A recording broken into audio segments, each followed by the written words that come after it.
if I extend my hand, they had to take my hand. And I think that it's, in my experience, it's really scary for orchestral musicians to feel safe to take that hand when I extend it, because there's just so many experiences of not being given the hand to take, or having been given that and then having a negative consequence that comes out of that.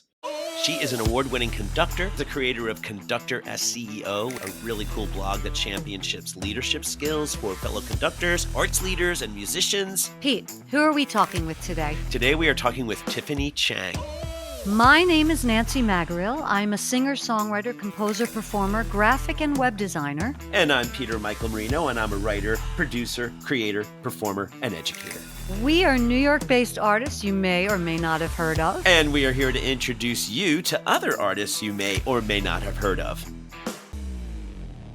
Tiffany, we quote-unquote met in May of 2023, and that was the La Boheme, which I believe you were there for. Yeah, yes, I believe so. But I'm not sure if we actually met that Well, this time, is my point, right? So we were in the same room for half a week for La Boheme, and then 8 months later, we were in the same room for Romeo and Juliet. And then this time, we were in the same room for actually a longer period of time for, what the hell? Oh, Macbeth.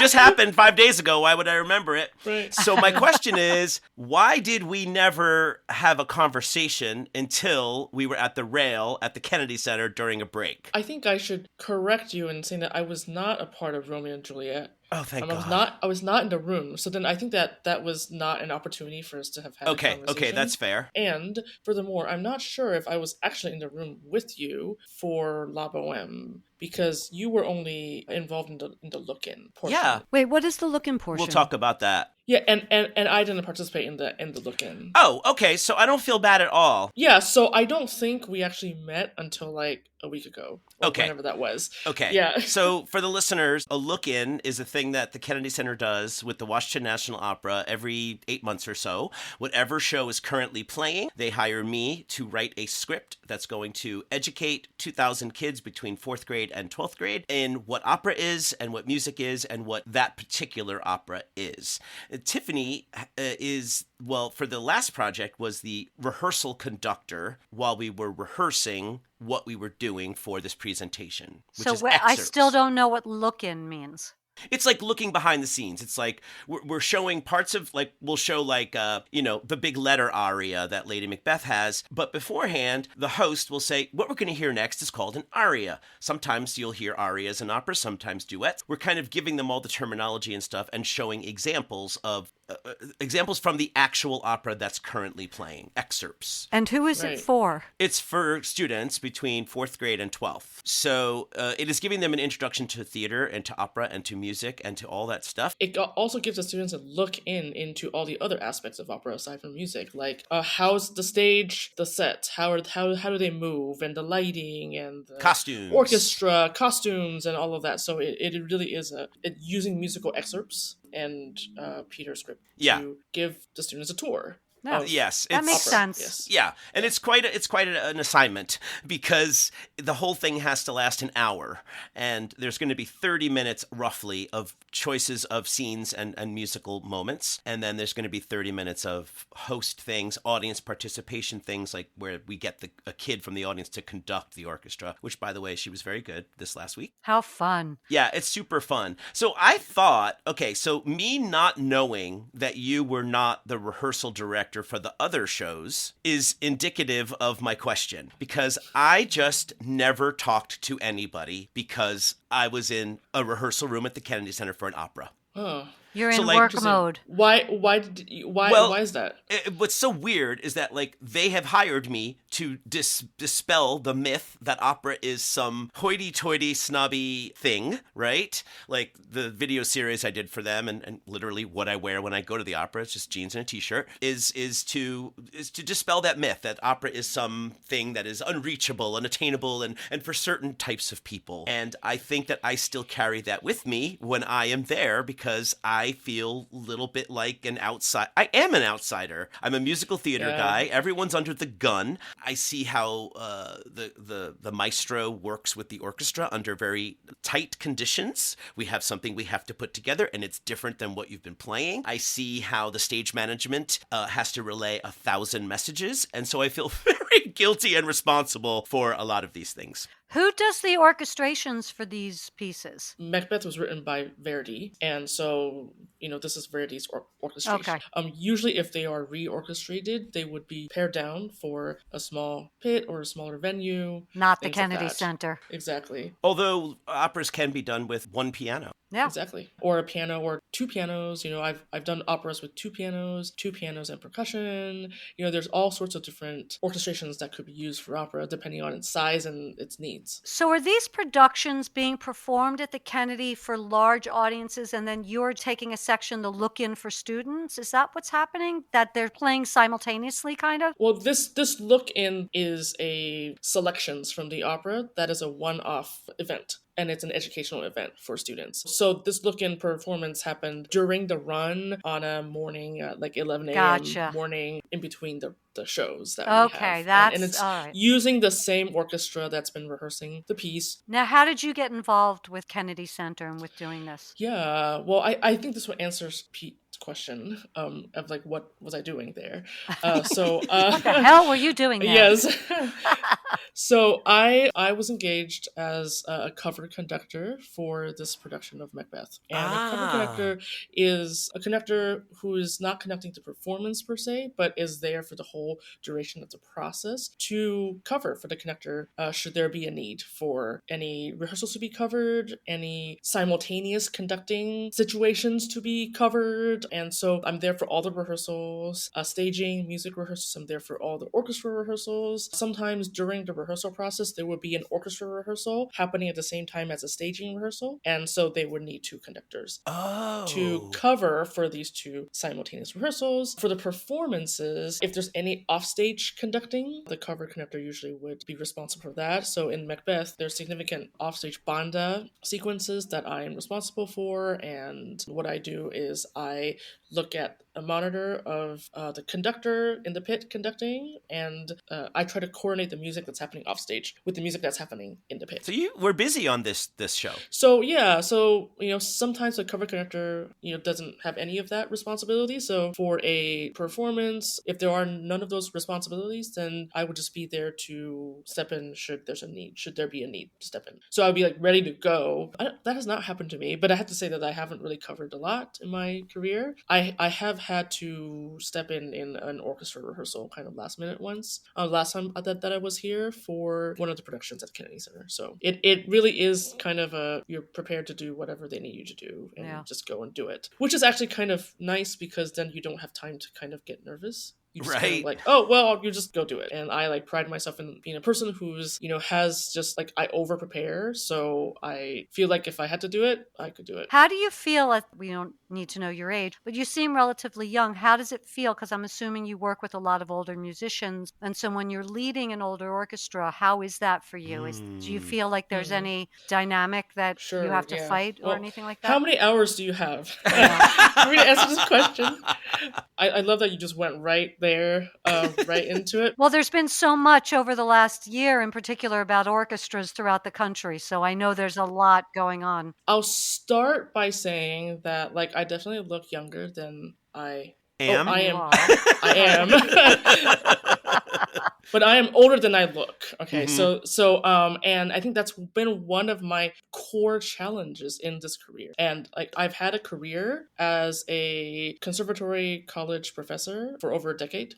And so I've been conducting collegiate orchestras at conservatories, and I've been director of orchestras at several institutions. I kind of hopped around. I've been a professor at Berklee College of Music for the last 10 years. Wow. And so that is sort of, I consider that a past life in the professional space, so a part of me struggles with being outwardly seen as young, but also in terms of, I guess, career status, for lack of a better word, that that also, I also feel like I'm kind of pigeonholed into being like, oh, well, she's young and inexperienced. And that is a challenge because when I stand on the podium, there's sort of an assumption about what they are going to get. And luckily, I think that I've been lucky that the majority of the time I sort of demonstrate what I can do, and then that assumption is challenged at least. But I still struggle with how to communicate with orchestra members, even people here at the Kennedy Center, just in a casual setting. Yeah. Because the question always comes up of like, "Oh, you look so young and you're so accomplished." I'm like, "Well, that I'm would have not worked. so young. That would have worked for me 10 years ago."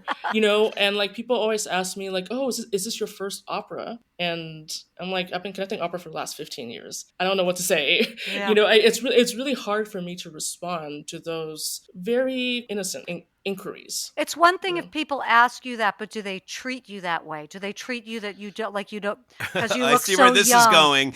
right? Yeah. Well, it's one thing you're a woman, Yeah. right? The second Yeah. is that Sure. you look young. So people tend, especially in our society and right now, Hmm. to treat women and young women with a little lack of respect that they Yeah. deserve. So I would wonder if that's something you feel as Yeah. opposed to them just questioning, well, wow, you're so young and talented Yeah. versus you're so young and do you know what you're doing? And, Yeah, you I know, do. I definitely do think that there's some of that. I wouldn't say that it's an exorbitant amount of it. I think also I've come to learn after experiencing this for many years that part of it is self-inflicted. I take partial responsibility for that because I started my career in academia when I was actually young. I started teaching at Berklee College of Music when I was 26. wow. And so when I was there, I had a lot of encounters with other colleagues who were faculty members and staff members where I And felt probably like mostly I men, was right?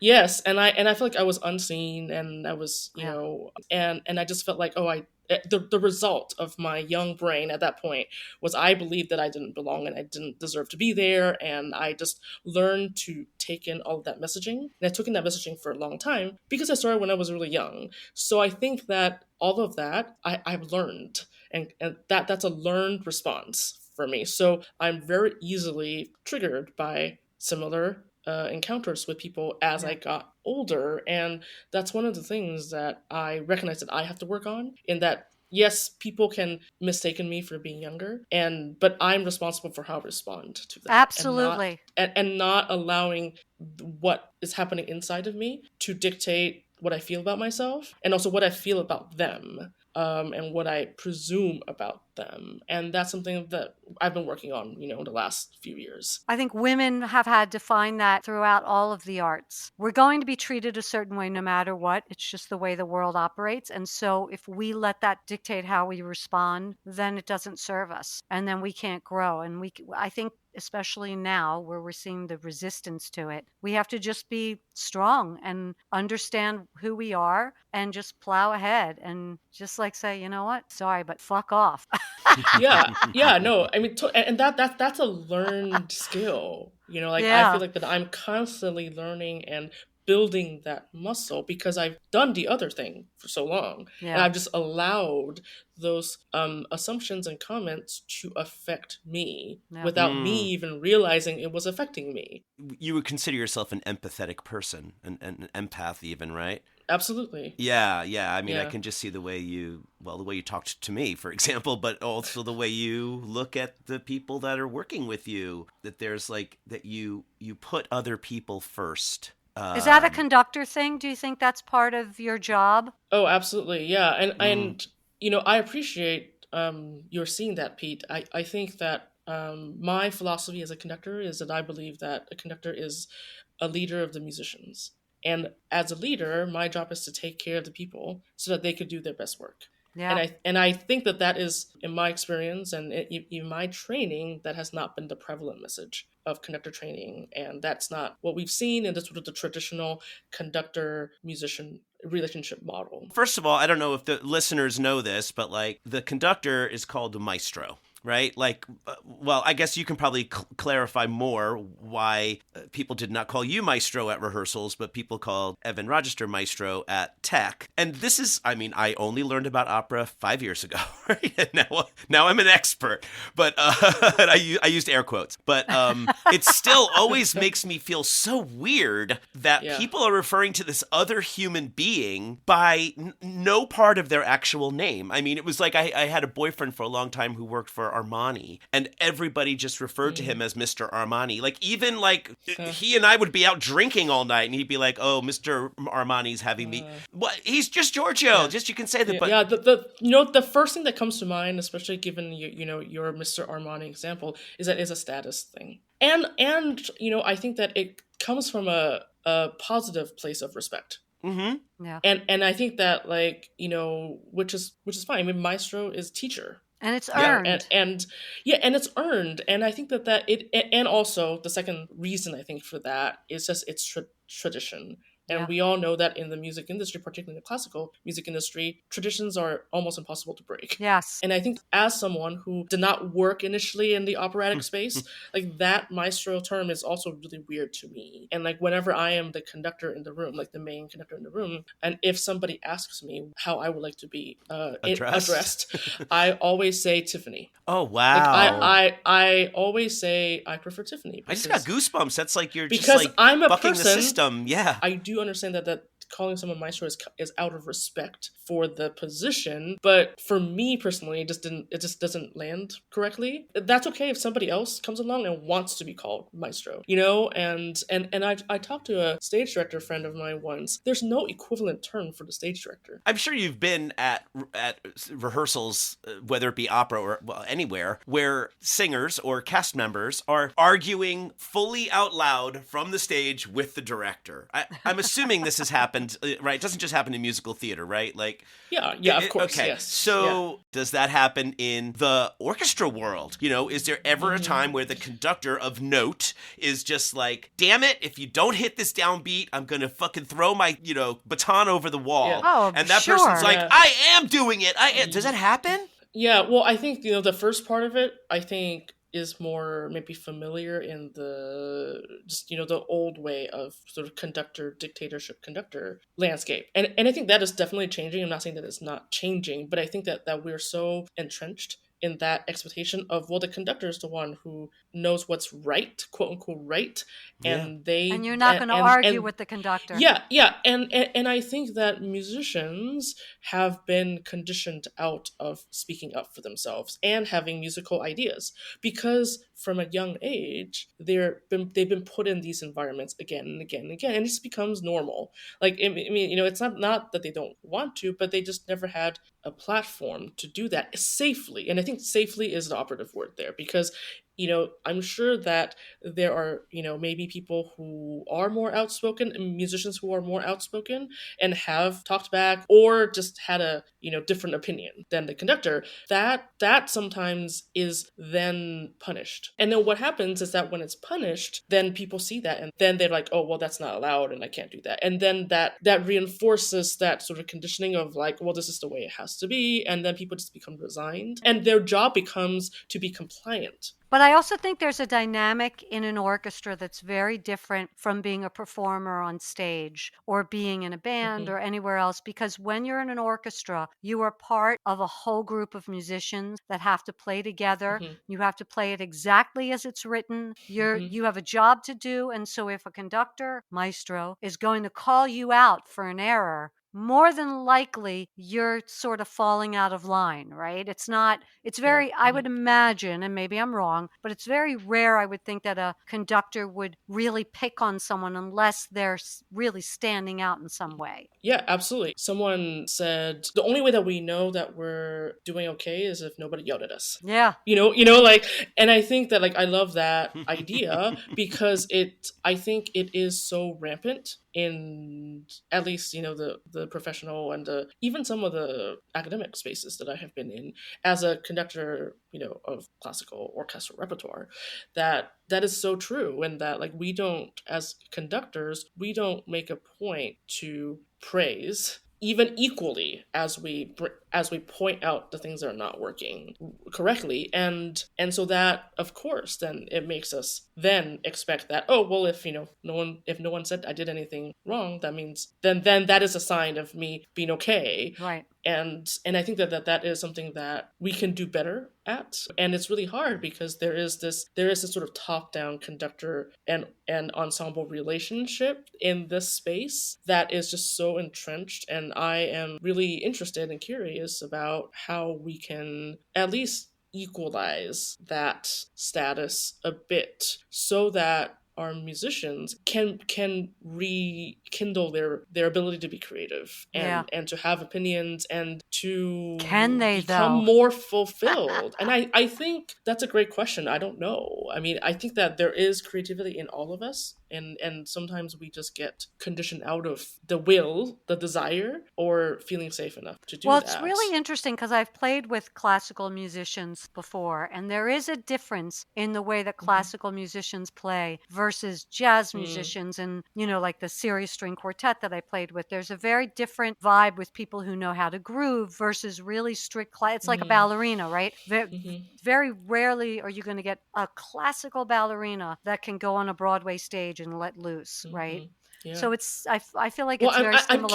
I'm curious as to what from your perspective, what do you notice about what's different? They can play what's on the page, but very rarely can they do anything else. It's very rigid. And this is, I'm generalizing just from a few classical musicians I've played with, because I haven't played with orchestras. But I find that the ability to groove and to change the feel is not something that they can do easily. That it's really the way that a classical musician works in an orchestra is very much what is on the page. And that is it, as opposed to, people who've got jazz and groove in their soul. And that's maybe why they can't play as well with an orchestra. It depends. Yeah. Well, I appreciate hearing that perspective, Nancy, because I think that it's maybe not that one or the other is better or worse, but it's just they're just different, and very like that's why there are musicians that are trained and well suited for certain lanes and other musicians for another lane. And it's only when you combine those lanes where you start to notice, right, the just the cultural difference. It's like taking any actor and throwing Shakespeare at them. If they haven't been trained at Shakespeare, they're not going to get it. They're not going to be able to speak the language. Maybe some intuitively can, but it's really a different language. And I think classical music is a different language. Right. Yeah. And it's to have empathy for that. One of the things that we talked about during the little break in the Opera House at the Kennedy Center, where I occasionally work. Oh, I feel a little like that was just like name dropping. Well, it was, because you know what? I'm like putting together this costume for this new gig I'm starting tomorrow, which is basically like a glorified Instagram shopping mall Christmas experience. And I am, putting together this like wacky wig, and I've got a tuxedo that has glitter all over it and blah, blah, blah. And I'm thinking to myself, oh my God, last week I wrote a show for the Opera House at the Kennedy Center and worked with 61 musicians, 87 performers, and tomorrow I am going to be talking to children about what wishes they're making on little disco balls. So, okay, there you go. Talk about flexibility. What we were talking about, Tiffany, during that break was creativity. And do people in that pit lose their sense of creativity? Is it because they have job stability? Is it because that they like that? They like just going and doing their thing. I have plenty of friends that have been in Broadway shows for more than 10 years. I do not know how they do that. I do not know how they can repeat the same thing and be at the same place. Literally go to the same theater. I would be like desperate to find new routes to get to the theater. I can't speak for any of the musicians, who are in that pit, and I think that to try to do that would be irresponsible of me. Absolutely. We weren't talking about the people in that pit. We were talking about when people are in an orchestra and part of something. Right. Is that what they do? No. I mean, of course. And I think that even that in that sort of more general scenario, I think it's hard to generalize, because I think that everyone goes into those jobs with different reasons. Like they have different circumstances and different reasons for going into those jobs. And, who knows who loves it and who doesn't love it as much, and I think that, but back to the creativity question, like I do think that everyone is capable and wants to be creative. And I think very few people don't want to be creative, even if they're in that situation of being sort of kind of rigid and playing the score exactly, as it is. I think that there's certain creativity in that, using the rigidity that's on the page and being and playing it in a way that's musical, that is interesting. Like I think that, like I shared with you, Pete, I think like, some of the definitions of creativity that I really love. And one that I didn't share with you is Dorothy Parker said that creativity is a wild mind and a disciplined eye. So wild mind and a disciplined eye. So you can have that disciplined eye for detail and accuracy, but with a wild mind, that container then it has all sorts of possibilities. And like I love that definition because I think that there is possibility for, the rigidity of orchestral musicians to be that there's room for creativity within that rigidity. And I really think that it's my job as a conductor to help tease that creativity out. How?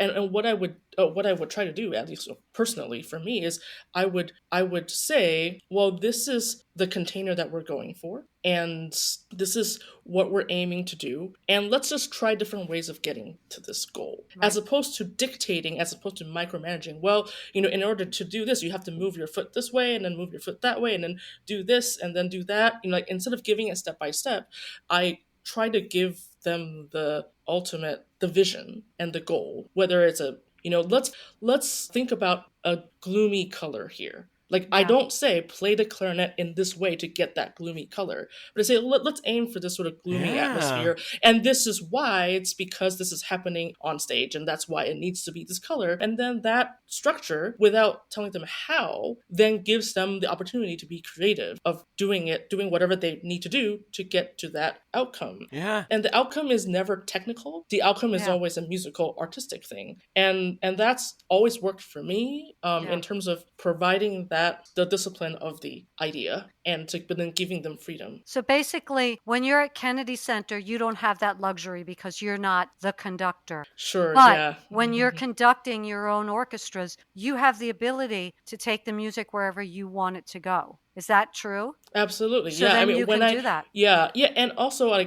think we talked about this too, Pete, when in our conversation, that it really takes both sides to participate in this journey. Like right. If I extend my hand, they had to take my hand. And I think that it's really scary in my experience, it's really scary for orchestral musicians to feel safe to take that hand when I extend it, because there's just so many experiences of not being given the hand to take, or having been given that and then having a negative consequence that comes out of that. Do you feel like initially when you give people that license that they are resistant, but do they eventually all come through, and what's the response you get? Do people talk to you about it? I think it's like 50-50. I just never know. And that's one of the challenges of being a guest conductor, is that I would often go to work with a new ensemble or new orchestra and opera company, and I would try to, this is where I'm trying to be authentic. I would try to lead as an authentic person. And then sometimes I would get a really negative response, in that they would be like, no, we just want to be told what to do. Just tell us what you want, which I can completely understand, but I wouldn't know that until I tried. Yeah. And then sometimes that would have negative consequences on how I'm perceived, which is completely valid. I had some orchestral musicians say, well, if you appear as being not knowing exactly what you want, or not being able to articulate that, it comes across as like you're not knowing so you can't win. You can't win. but then, like, I've also had experiences where the reception was very positive. Yeah. So I think it really depends on the other party, and like that has been the challenge for me, to remain authentic. I guess my question to you is, what is it that you want ultimately as a maestro or conductor, as Tiffany the conductor? That's what I wrote down. Look at my pad. Where do you see yourself in 10 years? Yeah. What, like, if you could have your dream career, what would that be? I would love to be working with people who are like-minded, musicians who are like-minded, musicians who are curious about a different way of collaborating with a conductor, and musicians who are really interested in going deep and really finding meaning and purpose in the music that they play, and not just, well, I'm going to show up and play these notes and that's my job. And I realized that like that is just like the ideal setting, and that could be in an orchestra, that could be in an opera setting, it could be in a new music setting, it could be in, I mean, it could be in so many settings. Yeah.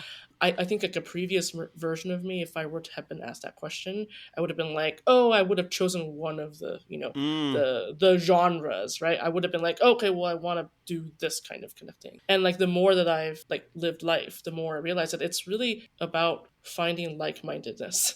Yeah. That it's really finding people who want what I want it in the same way or similar ways, or are curious about the same things, and that outlook or that mindset has really helped me try to be a magnet for the people who are like-minded, and like Pete, I think that that's one of the reasons why we had that conversation. Yeah. And a week ago, right, or whatever it was, and Yeah.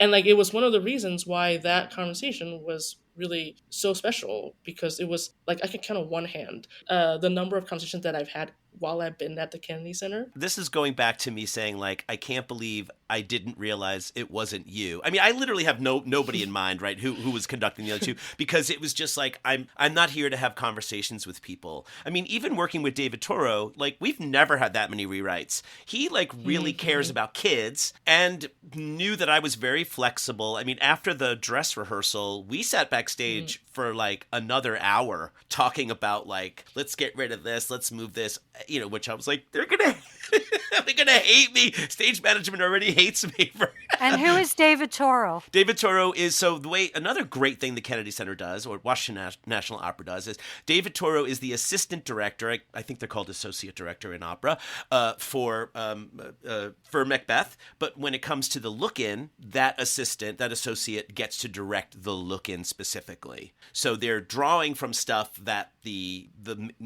I don't want to say main director, but the director has done. And David felt that he was able to play. And I never had that with the other directors. And I mean, I was also like never introduced. Wow. Like, oh, this is Pete. Sure. He wrote the thing that you're doing. Yeah, and I think that's what's awkward about these rooms. It is. is. Like no one is introduced to anyone, and you're just expected to know who everyone is. And if you don't know, then you're like less than, because you should have known.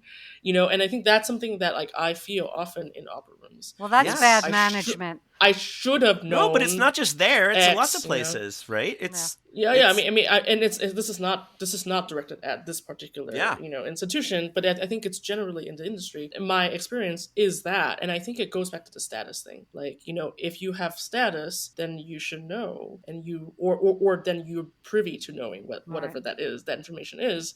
And if you don't know, that means you don't have status, and that means that you're not really that important. I'm glad I'm not insane. I'm glad that there is. Well, you are, but that's okay. true. So this is my third WNO project, and then there was 2 video projects that were for Kennedy Center. But I walked home after that great event where people are screaming, enjoying it, rooting for the characters. I mean, it was a total success. Yeah. And then I'm done. And I go backstage. Hi, I wrote this. And then I'm like, can I say goodbye to the people I just spent a week with? And everyone's just saying goodbye. Like, yep, I'm done. Going home. Like, that's it. And It's a job. It's just a job. Yeah. It's a job. But it's not like that in the theater. It's just No. different in, Yeah. especially musical theater or improv or sketch. There's Yeah. so much afterwards, like, for You're lack a of a better family. word, lack of a better word, let's talk about how great we were, No,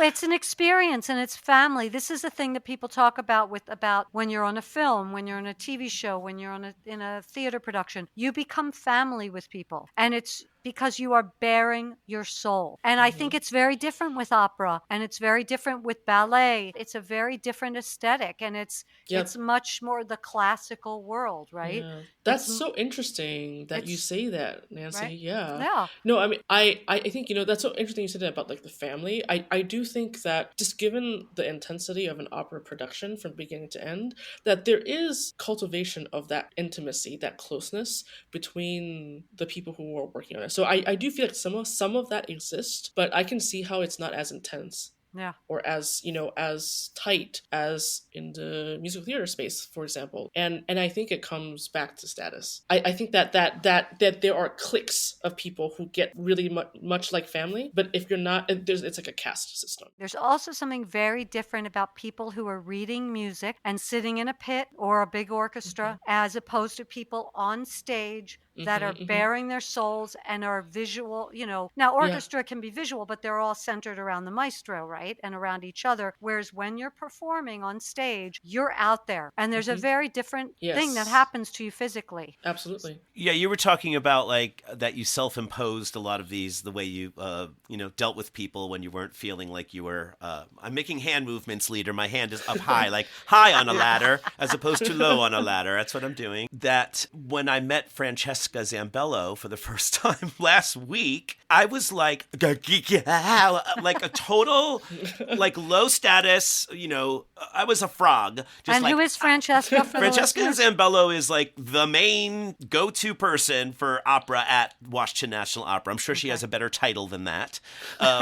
She's directed many, many operas. She's well known in the musical theater world and on Broadway because she's the one who brought The Little Mermaid to Broadway and brought this very grand, very different type of musical theater by reimagining the cartoon, I suppose. But I was like, hi, you were in my video series. Thank you. So it was like 3 years. It was like pandemic, like she's like, oh yeah, I think I remember that, but to me, she's just like up here. And I don't know why. I just should have been like, oh, hey, Francesca, nice to meet you. I'm doing this. I didn't talk about myself or what I'm doing there because I'm just down here. Yeah, thank you for sharing that, Pete. I think that a lot of us feel that way, but we're afraid to say that we feel that way because of exactly what you just shared. There's this awkwardness, but then there's also this sort of self-putting down that we all do, just very subconsciously, and I think that it is really just the environment, not this particular company's environment, but just the general environment of the classical music industry that necessitates that. Right. Maybe there's this fear of like, oh, well, if I don't stay in my place, then like there could be consequences, or there's a lot of fear of overstepping, that I've encountered, and like, oh, well, we don't do that because you're not the insert role, I do think there is something about how we perceive ourselves in where we are in our careers versus how we perceive people who are successful, that we, in some ways, we think they're different than us. And in some ways they are because they're successful. But we all kind of do the same thing. Some people have maybe more natural charisma or more opportunities or whatever it is that's made the difference between them being a success and us looking at ourselves differently. And I think that's the thing I wrestle with as an artist, because I've done a ton of my own records. I've created a huge body of work, and yet I haven't had the success of other artists, musical artists and actors, etc. Does that mean I'm not good enough? And I think that's the thing. It always goes back to therapy and our parents, right? I was like, damn it, I'm going to go there.